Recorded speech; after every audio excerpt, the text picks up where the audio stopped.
Hello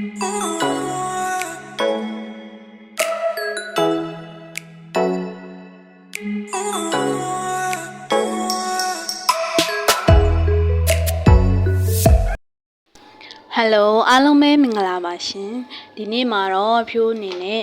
ပန်းအခက်ပုံဒီဇိုင်းလေးကိုsharing လုပ်ပေးသွားမှာပေါ့နော်ဝေမျှပေးသွားမှာဖြစ်တယ်အဲ့တော့ပန်းအခက်ဒီဇိုင်းလေးက 3D ပန်းကြွဒီဇိုင်းလေးမျိုးဖြစ်ပါတယ်အခုဒီမှာတော့ဖြိုးကပန်းဒီဇိုင်းဆွဲနည်းလေးကိုပန်းအခက်ဒီဇိုင်းဆွဲနည်းလေးကိုအရင်ဆုံးပြမှာပေါ့နော်အရွက်ဒီဇိုင်းဆွဲနည်းလေးကိုအခုပြထားတာဖြစ်ပါတယ်တချို့ဒီဇိုင်းမဆွဲတတ်တဲ့သူတွေလည်းလေ့လာလို့ရအောင်ပေါ့အဲ့ဒီအနေနဲ့ဖြိုဒီဇိုင်းဆွဲတဲ့ဗီဒီယိုဖိုင်လေးကိုထည့်ပေးလိုက်ပါတယ်ဖြိုဗီဒီယိုဖိုင်လေးပြတဲ့အခါမှာဒီဇိုင်းဆွဲပြီးသားရဲ့ပဲပြတဲ့အခါကျတော့ဒီဇိုင်းမဆွဲတတ်တဲ့သူတွေအတွက်လေ့လာလို့မရအောင်ဖြစ်နေတဲ့အတွက်ကြောင့်အခုဒီမှာဖြိုဒီဇိုင်းဆွဲတဲ့ဟာလေးကိုပြပေးထားတာဖြစ်ပါတယ်ပြီးတော့မှပန်းအခက်ထိုးနည်းလေးကိုပြပေးမယ်နော်အခုဒီဇိုင်းဆွဲနေရအရွက်ဒီဇိုင်းလေးဖြစ်ပါတယ်အရွက်လေးတွေကဒီလိုလေးပဲကွင်းဆက်ဖြိုကွင်းဆက်ကွင်းပိတ်လေးပုံစံမျိုးပါပဲဒါပေမဲ့အရွက်ရဲ့နွဲပုံနွဲနီးနွဲတက်သွားတဲ့အခါကြလို့ရှိရင်အရွက်ဒီဇိုင်းလေးတွေကလှပါတယ်အခုကကြတော့ပြိုပန်းအခက်ပန်းပွင့်အခက်ကိုပေါ့နော်ဆွဲနေရဖြစ်တယ်ဆွဲနေတဲ့အခါမှာအခုဒါလေးကအရာပေးထားတာပေါ့နော်အခု 3D နဲ့ basic ရဲ့ကွာခြားချက်လေးကိုပြောပြပါမယ် 3D ကကြတော့ပြိုဒီထိုးတဲ့ထိုးချက်ပေါ်မှာမူတည်ပြီးဒီဇိုင်းကြွအောင်လုပ်ရတာဖြစ်တဲ့အတွက်ကြောင့်ကိုယ့်ရဲ့ထိုးချက်ကအရေးကြီးတယ်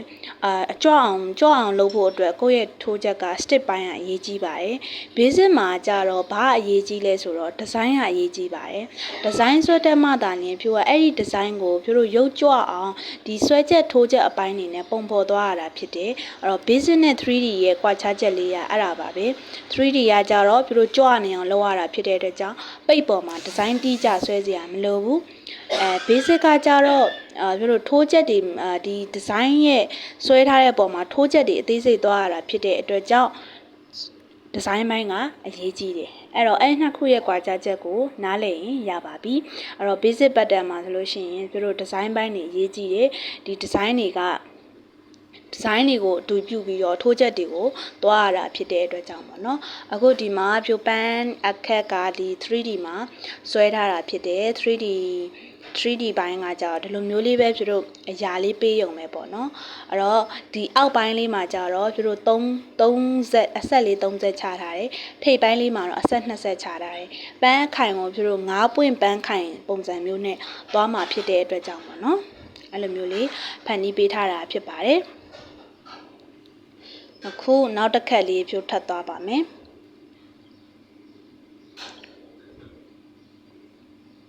နည်းနည်းမြိုင်လေးဖြစ်သွားအောင်ပေါ့နော်နည်းနည်းမြိုင်လေးဖြစ်သွားအောင်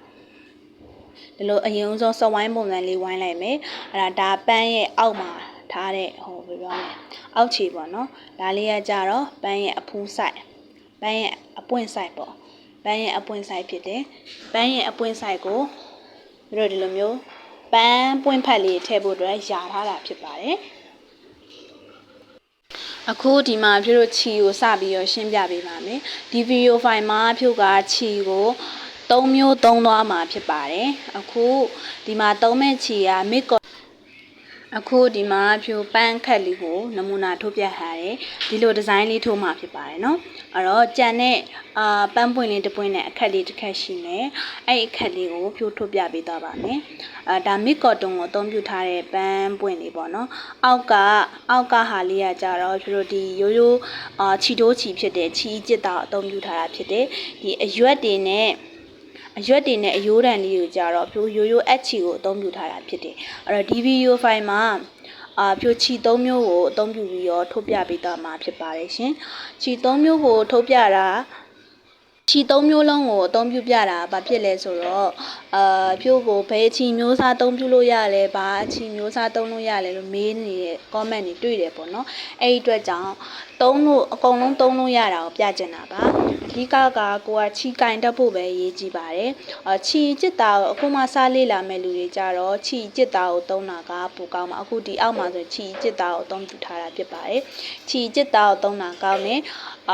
ကိုကထိုးပါများလာပြီဆိုလို့ရှိရင်တော့ချီမျိုးစားမျိုးစုံကင်တက်သွားပြီပေါ့နော်အဲ့တော့ဒီမှာလည်းဖြိုချီကင်မကင်နည်းရဲ့အကြောင်းအရာလေးတွေကိုဖြိုသေးစိတ်ထပ်ပြီးတော့ရှင်းပြပေးပါဒါကချီအကျစ်သားမျိုးစားပါနော်သူတို့ပန်းထိုးတဲ့အခါမှာအသုံးပြုတဲ့တကယ်အသုံးပြုတဲ့ချီအကျစ်သားမျိုးစားပါရှင်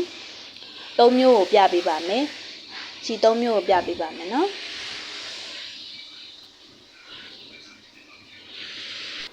အခုလိုမစ်ကော်တွန်အမျိုးအစားရဆိုလို့ရှိရင်ဖြိုတို့ကချီအမြင့်ကိုခွဲပြီးတော့သုံးပါမစ်ကော်တွန်တော်တော်များများမှာဆိုလို့ရှိရင်တော့ချီအမြင့်က6မြင့်ပါတာ6မြင့်ပါပါတယ်အဲ့တော့ဖြိုတို့က3ပင်ခွဲပြီးသုံးပါပေါ့နော်ဒီချီအမြင့်လုံးလိုက်ကြီးသုံးတဲ့အခါမှာဆိုလို့ရှိရင်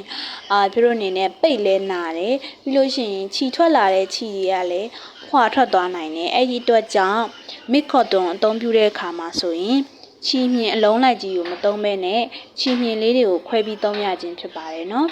အခုဖြိုချီမြင့်လေးတွေကိုခွဲလိုက်တာဖြစ်တယ်ဖြိုရဲ့ချီမျိုးစားကတော့မစ်ကော်တွန်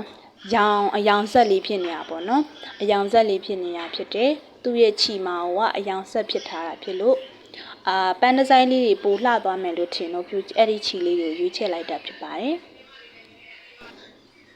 အခုပြတော့ချီကိုစထိုးပါတော့မယ်သူ့ကိုအဆက်လေးအတိုင်းအောက်မှာကကြတော့သူတို့အဆက်လေး30လောက်ထားတယ်အဲ့ဒီအဆက်လေး30အတိုင်းကိုသူတို့တတုံးချင်းစီပေါ့နော်ချီပေါက်တစ်ပေါက်စီသွားမှာဖြစ်ပါတယ်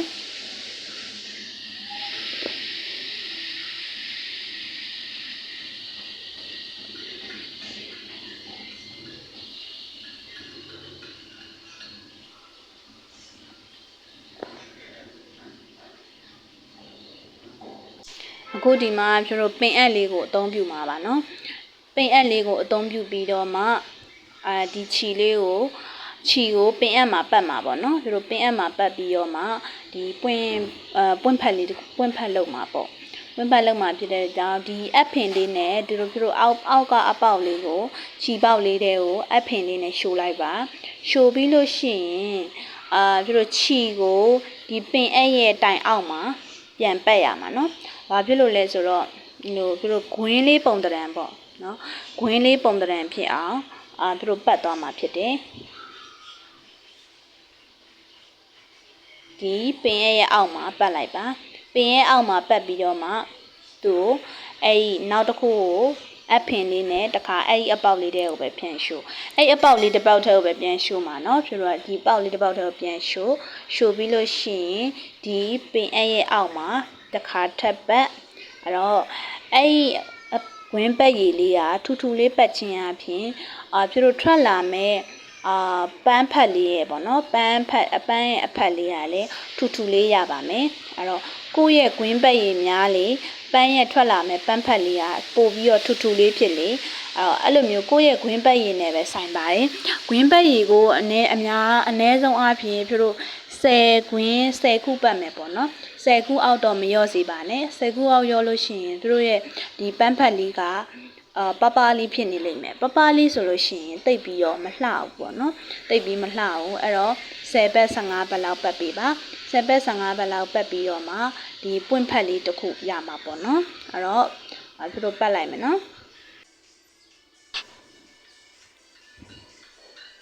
အခုလိုကွင်းပတ်ပြီးသွားပြီဆိုလို့ရှိရင်သူတို့ပင်အပ်လေးကိုဖြုတ်ပြီးတော့အဲ့ဒီရဲ့ဂွင်းလေးကိုသူတို့အက်လေးနဲ့ထိုးပြီးတော့ထိပ်ပိုင်းလေးကိုသူတို့အကုန်လုံးကိုချုပ်လိုက်မှာပေါ့နော်တုပ်လိုက်မှာပေါ့သူတို့ခြီလိုက်မှာပေါ့ရှင်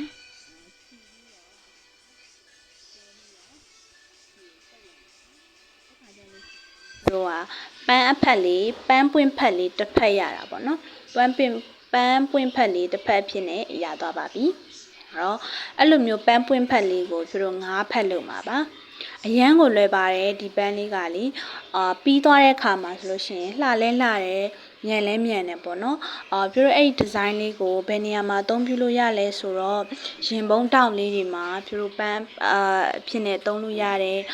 ပြီးလို့ရှိရင်လုံကြီးလေးတွေမှာဆိုလို့ရှိရင်ပန်းပွင့်ဖက်လေးဒီဇိုင်းလေးတွေနဲ့ပန်းအခိုင်လေးဒီဇိုင်းလေးတွေနဲ့လည်းအသုံးပြုလို့ရပါတယ်အဲ့ဒီဒီဇိုင်းလေးอ่ะပေါ့နော်အဲ့တော့အဲ့ဒီအတွက်ကြောင့်ပြီးတော့ဒီမှာဖန်တီးပေးလိုက်တာဖြစ်ပါတယ်ရှင် အခုဒီမှာပြတော့ပွင့်ဖက်လေးတစ်ဖက်ရပြီပွင့်ဖက်လေးတစ်ဖက်ရပြီဆိုတော့နောက်ရဲ့ခြေပေါက်တစ်ပေါက်ကိုလည်းပြတော့ဒီလိုမျိုးလေးပဲလုပ်ပေးရမှာเนาะဒီလိုမျိုးလေးပဲလုပ်ပေးရမှာအဲ့လိုမျိုးပွင့်ဖက်ပြတော့9ဖက်လုပ်ပေးရမှာဒါဆိုလို့ရှိရင်ပြတော့ဘေးတိုက်ကြည့်တဲ့ခါမှာဆိုလို့ရှိရင်ပန်းအခက်လေးပန်းခိုင်လေးပုံတံမျိုးလေးဖြစ်မယ်ပေါ့เนาะဖြိုးအနေနဲ့စဉ်းစားထားတာပန်းအခက်ပုံစံဒီဇိုင်းကိုဒီလိုဒီဇိုင်းလေးလုပ်ပေးထားရင်နောက်ဗီဒီယိုဖိုင်မှာနောက်ထပ်ပန်းဒီဇိုင်းတစ်ခုလည်းထပ်လုပ်ပေးအောင်မယ်ပေါ့เนาะပြ sharing လုပ်ပေးပါအောင်မယ်เนาะလေ့လာကြည့်ပါအခုပြတို့နောက်ချီပေါက်တစ်ပေါက်မှာလည်းအခုလိုပဲပင်အပ်လေးထိုးပြီးတော့အခုလိုပဲပတ်မှာပေါ့เนาะချီပေါက်လေးတွေကိုအပ်ဖင်လေးနဲ့ထိုးထည့်လိုက်ထိုးထည့်ပြီးလို့ရှိရင်ချီကိုပင်အပ်ရဲ့အောက်မှာပတ်လိုက်ပါပင်ရဲ့အောက်မှာအပတ်ပြီးလို့ရှိရင်နောက်တစ်ခါချီပေါက်လေးတွေကိုအပ်ဖင်လေးနဲ့ထိုးထည့်လိုက်ထိုးထည့်ပြီးလို့ရှိရင်ပင်အပ်ရဲ့အောက်ကိုချီလေးပတ်လိုက်ပါနောက်တစ်ကြိမ်ဖင်အပ်ဖင်လေးနဲ့ချီပေါက်လေးထဲကိုထိုးထည့်လိုက်ပြီးလို့ရှိရင်ပင်အပ်လေးရဲ့အောက်ကိုပတ်လိုက်ပါနော်အဲ့လိုမျိုးလေးပဲသူတို့15ပတ်ပတ်မယ်ပေါ့နော်15ပတ်ကြီးပတ်ပါမယ်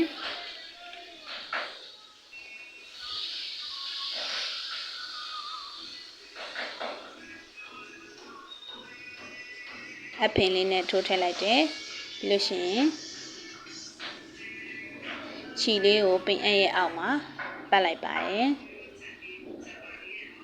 အဲ့လိုမျိုးလေးပဲသူတို့တစ်ခုကိုပွင့်ဖက်လေးတစ်ခုကို15ပတ်စီပတ်မယ်နော်โอเคဒါဆိုလို့ရှိရင်သူတို့လှုပ်လိုက်မယ်နော်အခုပွင့်ဖက်လေးက3ဖက်တော့ပြီးသွားပြီเนาะသူတို့ထိတ်မှာ2ဖက်ကြံသေးရပေါ့เนาะပွင့်ဖက်လေး2ခုထပ်ထုတ်ဖို့ကြံပါသေးရဲ့အဲ့ဒီပွင့်ဖက်လေး2ခုကိုလည်းသူတို့ဒီလှုပ်တဲ့အတိုင်းပဲသူတို့လောက်ရမှာဖြစ်တယ်เนาะအခုသူတို့ထိတ်မှာအပေါက်ရလေး2ခုလုပ်ပေးထားရပေါ့နော်အပေါက်ရလေး2ခု2ကန့်လုပ်ထားရအဲ့2ကန့်မှာသူတို့ချီပေါက်လေးထိုးမယ်ချီပေါက်လေးထိုးပြီးပြီဆိုမှသူတို့ဒီအတိုင်နဲ့ပင်အတိုင်နဲ့ပတ်မှာပေါ့နော်အခုဒီမှာသူတို့ချီပေါက်လေးစထိုးပါမယ်အောက်ကပွင့်ဖက်တွေကိုလေသူတို့ချီမညိအောင်ပြီးတော့လှန်ပြီးတော့ဗာနဲ့လှုပ်ထားမယ်ဆိုတော့ပင်အလေးနဲ့တုပ်ထားပါနော်ဘာကြောင့်လဲဆိုတော့ဒီအောက်ထိုးလုပ်ပြီးသားပွင့်ဖက်လေးတွေကညက်သွားပြီဆိုလို့ရှိရင်တို့ပွင့်ဖက်မလှတော့ဘူးဖြစ်သွားတယ်ရောအဲ့ဒီအတွက်ကြောင့်ပင်အက်လေးနဲ့ထိန်းပြီးတော့လုပ်ပြီးထားပါနော်အခုချီပေါက်လေး2ခုထိုးလိုက်ပါမယ်2ခုထိုးပြီးသွားပြီဆိုရင်တို့ဒီပင်အက်နဲ့စပြီးတော့ပြန်လုပ်ပါတော့မယ်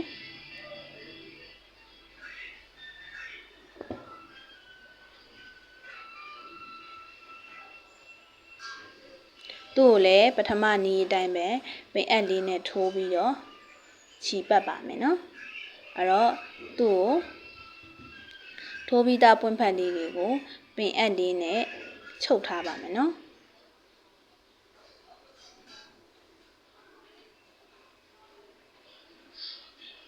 ဘာဖြစ်လို့လဲဆိုတော့ကြာချီဆွဲနဲ့ညက်သွားမှာဆိုလို့ပါ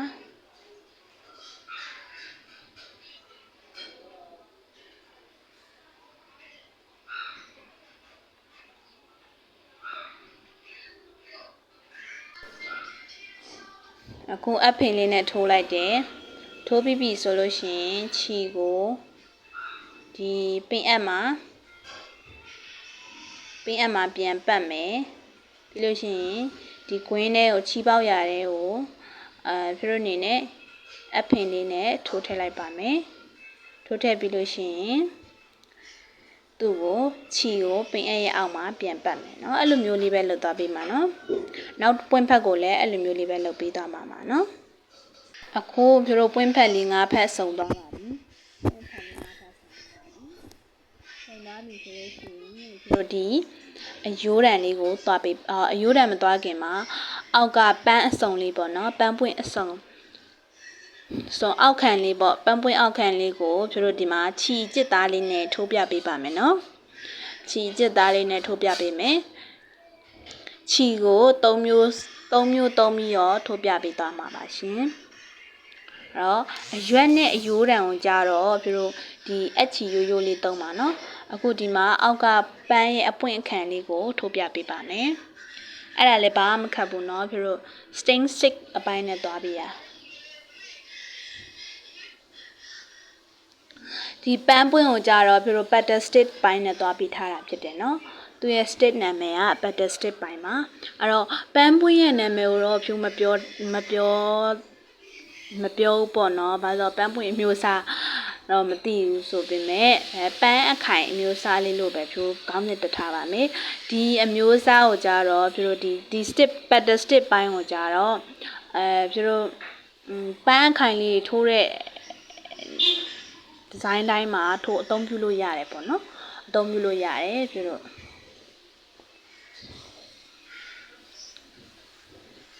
အခုဒီမှာ stain stick အပိုင်းနဲ့အခုဖြူတို့ထိုးပြပေးထားတာဖြစ်တယ်ဒီစဝိုင်းလေးအပြည့်ကိုအဲ့ဒီခြီလေးတွေဖြည့်လိုက်မှာပေါ့နော်ခြီအကျစ်သားလေးတွေဖြည့်လိုက်ပါမယ်ကဲဖြူတို့လုပ်ပြီးသွားပြီဆိုလို့ရှိရင်ဒီအရွက်နဲ့အကိုင်းလေးကိုဖြူတို့အချီကိုအသုံးပြုပြီးထိုးပြပေးမယ်ဖြိုးထိုးထားတာကကြတော့ဒီအယိုးရံလေးကိုကြတော့ chain stick ကိုထိုးထားတာပါနော်အယိုးရံလေးကြတော့ chain stick လေးကိုထိုးထားတာ chain stick ကိုမှဖြူတို့တေးသေးလေးထိုးထားတာဖြစ်တယ်အဲ့ဖြူကအဲ့လိုမျိုးစိတ်နဲ့ကြစ်လေးဒီဇိုင်းလေးတွေကိုဖြူရမ်းကြိုက်တယ်အဲ့အတွက်ကြောင့်ဒီအယိုးရံလေးကို chain stick လေးကိုထိုးထားတာဖြူတို့ထိုးနေကြကြတော့ split design တွေထိုးတယ်လို့ရှိရင်stank stick design တွေထိုးတယ်ဒါပေမဲ့အခုဒီမှာကျတော့ chain stick design ကိုထိုးပြပေးမယ်နော်အခုပြတို့ဒီမှာခြီလေးကိုစပြီးတော့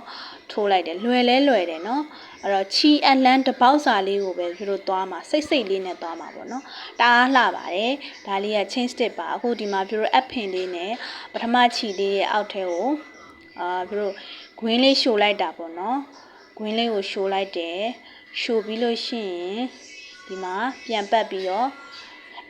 အောက်ကဖင်လေးမှာပြန်ပြီးတော့လာပြီးခြီအက်ကိုပြန်ပြီးတော့စိုက်တယ်ခြီအက်ကိုပြန်စိုက်ပါတယ်သေးတဲ့ခါကျတော့တိတ်တော့မမြင်ရပါမယ်တကယ်ထိုးကြည့်ပါအရန်ကိုလှပါတယ်နော်ထိုးကြည့်ပါလှပါတယ်အခုအဖင်လေးနဲ့ပြတို့ထိုးလိုက်တယ်ထိုးပြီးလို့ရှိရင်ဒီခြီထွက်ထားတဲ့နေရာမှာပဲအက်ကိုပြန်ပြီးတော့လာပြီးတော့စုံပါတယ်လာပြီးစိုက်ချလိုက်တယ်နောက်တစ်ပေါက်ကိုသွားမယ်လို့ရှိရင်အောက်ကနေသူတို့ခြီတစ်ပေါက်စာလေးကိုထွက်မယ်ပြီးလို့ရှိရင်ရှေ့ရခြီစုံထားတဲ့နေရာမှာအက်လေးကိုလာပြီးတော့ဖင်လေးနဲ့ထိုးပြီးတော့ပတ်လိုက်မယ်ပတ်ပြီးလို့ရှိရင်သူတို့ခြီလေးကိုဒီ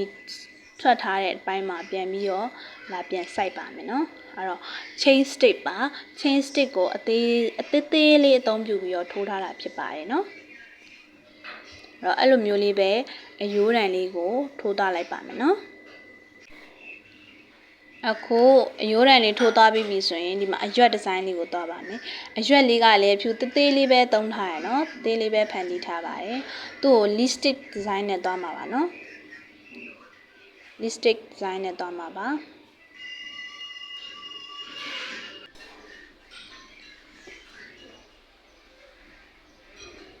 ဒီမှာပြတော့ lipstick design နဲ့သွားမှာပါအရွက်ထိုးနည်းလေးတွေကတော့ပြထားတာများပြီနော်ပြထားတာများပြီဆိုတော့ကိုထိုးခြင်းနဲ့ဒီဇိုင်းပိုင်းနဲ့ထိုးလို့ရပါတယ်ဒီမှာတော့ဖြူက lipstick design ပိုင်းနဲ့ပဲသွားထားပေးရဖြစ်ပါတယ်နော်အဲ့တော့ဒီပန်းကတ်လေးကအရန်လဲလွယ်တယ်အရန်လဲမြန်တယ်ထိုးရတာလဲဖန်တီးရတာလဲမြန်တယ်ပေါ့နော်ဒါမဲ့ဒါလေးကကြတော့ပန်းအကြွဒီဇိုင်းလေးဖြစ်ပါတယ်နော်အဲ့တော့ပန်းပွင့်လေးတွေကိုဖြူကအနီအဝါပန်းရောင်စုံလေးတုံးထားရနော်ဘာဖြစ်လို့လဲဆိုတော့ဒီပန်းရဲ့ဒီဇိုင်းလေးကိုမြင်အောင်ပေါ့နော်မြင်အောင်ဆိုပြီးတော့တုံးထားတာဖြစ်ပါတယ်နော်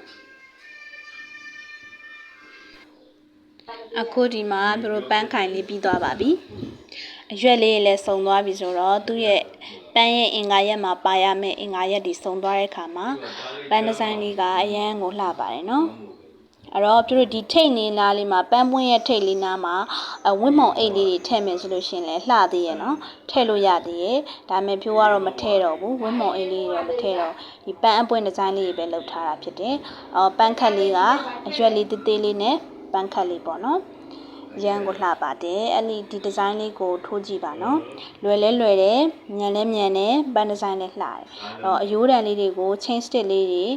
တုံးထားတာဖြစ်တဲ့အတွက်ကြောင့်နည်းနည်းအနှူးစိတ်လေးတုံးထားတာဖြစ်တဲ့အတွက်ကြောင့်ပန်းခက်လေးကတည်တည်တက်တက်လေးနဲ့လှတယ်အက်ချီနဲ့ထိုးလဲလှပါတယ်နော်အဲ့တော့အက်ချီနဲ့လည်းထိုးလို့ရတယ်အက်ချီကိုမှရိုးအက်ချီထိုးလို့ရိုးအက်ချီပဲတုံးထားတာဖြစ်တယ်နော်ပြိုးတုံးထားတာရိုးအက်ချီလည်းတုံးလို့ရတယ်ရိုးအက်ချီကတုံးလို့မရဘူးလားဆိုတော့ရပါတယ်နော်ချီကင်တက်ရင်ရတယ်အက်ချီကတစ်ခုပဲရှိတာသူကဘာလဲဆိုတော့မထိုးတတ်ဘူးဆိုရင်ချီတွေကကြံခဲ့တဲ့ခါကျရင်ဖောင်းတစ်ချောင်းကအကျစ်တစ်ချောင်းကအထောင်အဲ့လိုမျိုးမဖြစ်အောင်တော့ကိုသုံးတတ်ဖို့ရည်ကြီးရယ်နော်အဲ့ဒါလေးပဲအက်ချီလေးကအဲ့ဒါလေးပါပဲမီကော်တွန်လည်းသုံးလို့ရတယ်ချီကျစ်သားဆိုလည်းသုံးလို့ရတယ်ချီကျစ်သားကိုမှအခုဆိုလို့ရှိရင်ပိုလီချီလေးချီခင်လေးရှိရပေါ့နော်အဲ့ချီခင်လေးအသုံးပြုလို့ရပါတယ်နော်မိမိစိတ်ကြိုက်ချီမျိုးစားကိုအသုံးပြုလို့ရပါတယ်ရှင်အဲ့တော့ဒီနေ့တော့ဒီပန်းခန့်ဒီဇိုင်းလေးကိုဒီမှာတင်အဆုံးသတ်လိုက်ပါပြီအဲ့တော့ပန်းပွင့်ဒီဇိုင်းလေးကဒီလိုမျိုးလေးပဲဖြစ်ပါတယ်အဲ့တော့အားလုံးအဆင်ပြေကြမယ်လို့မျှော်လင့်ပါတယ်နော်ချီမျိုးစား၃မျိုးကိုအသုံးပြုထားတာဖြစ်ပါတယ်ရှင်အခုဒီပန်းကတ်လေးကတော့ဒီမှာနေဆုံးသက်သွားပါပြီနောက်ဗီဒီယိုဖိုင်မှာပန်းကတ်ဒီဇိုင်းတစ်မျိုးကိုနောက်ထပ်ရွေးချယ်ပြီးတော့ဖန်တီးပေးပါအောင်မယ်ရှင်နောက်ဗီဒီယိုဖိုင်မှာပြန်ဆုံတွေ့ကြရအောင်ပါနော် Thank you ပါ Bye bye အားလုံးပဲရှင်လန်းချမ်းမြေ့ကြပါစေရှင်